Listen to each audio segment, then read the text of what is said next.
এখানে দেখিবে ছাই উড়াইয়া দেখো কাই পাইলে পাইতে পারো মূল্য নত।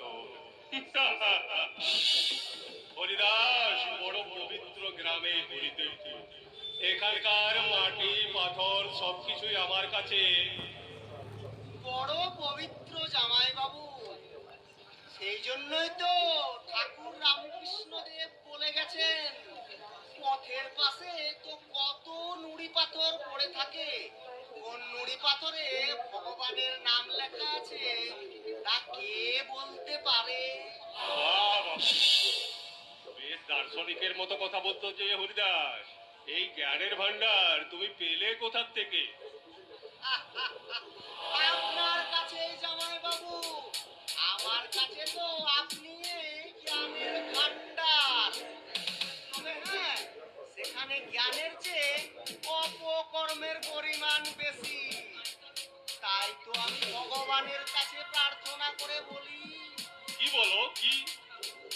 বলি ঠাকুর, আমাকে ওই জ্ঞানের ছিটে ফোঁটা দিও, কিন্তু পাপের ভাগী করো না।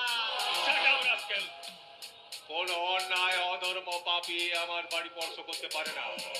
আর সেই জন্য তো এই গ্রামের সমস্ত মানুষ আমার সামনে সম্মানে মাথা নত করে। ভুল হয়ে গেল জামাই বাবু, একটু ভুল হয়ে গেল। ওটা শ্রদ্ধায় নয়, ভয়ে ভয়ে। কারণ সারা জীবন ধরে আপনি এই গ্রামের মানুষের এত সর্বনাশ করেছেন। কি বলে? না মানে জীবটা একটু উল্টে গেছে। বলছিলাম এত মঙ্গল করেছেন সবার। সেই জন্য তো এবার ভোটে দাঁড়াচ্ছি। এতদিন লাখ লাখ টাকা খরচা করে ভোট লুট করে বুথ দখল করে অন্যের পকেট ভরিয়েছি। এবার নিজে ভোটে জিতে এমএলএ হয়ে কেন মন্ত্রী হয়েও আপনি আপনার ছেলেকে আইনের হাত থেকে বাঁচাতে পারবেন না সামন্ত বাবু? হঠাৎ এই কথা মনে হওয়ার কারণ? হঠাৎ নয় স্যার, আইনের চোখে ধুলো দিয়ে অন্যায়কারীরা কিছুদিন লুকিয়ে থাকতে পারে, চিরকাল নয়।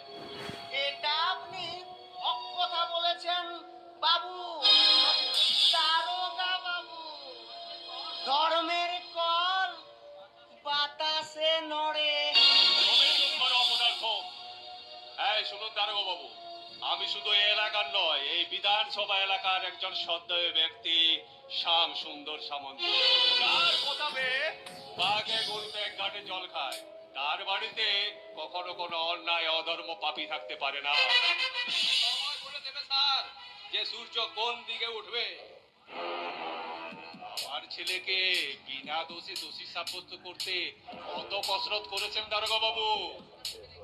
আপনার ছেলে কি, কেমন আর কত সুকর্মের অধিকারী এটা আপনি নিজেও ভালো করে জানেন সামন্ত বাবু।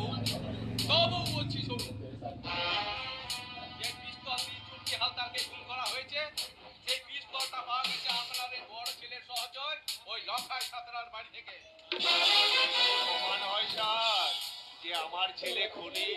এই যে হরিদাস আমার সাথে থাকে বলে একে কুকুরে কামড়ালে আমাকে 14টা ইঞ্জেকশন নিতে হবে নাকি? যাই বলুন বাবু, মানে দারোগা বাবু, আমার জামাই বাবুর কথায় কিন্তু লজিক আছে। তাই এবার উনি ভোটে দাঁড়িয়ে মন্ত্রী হবেন, মন্ত্রী।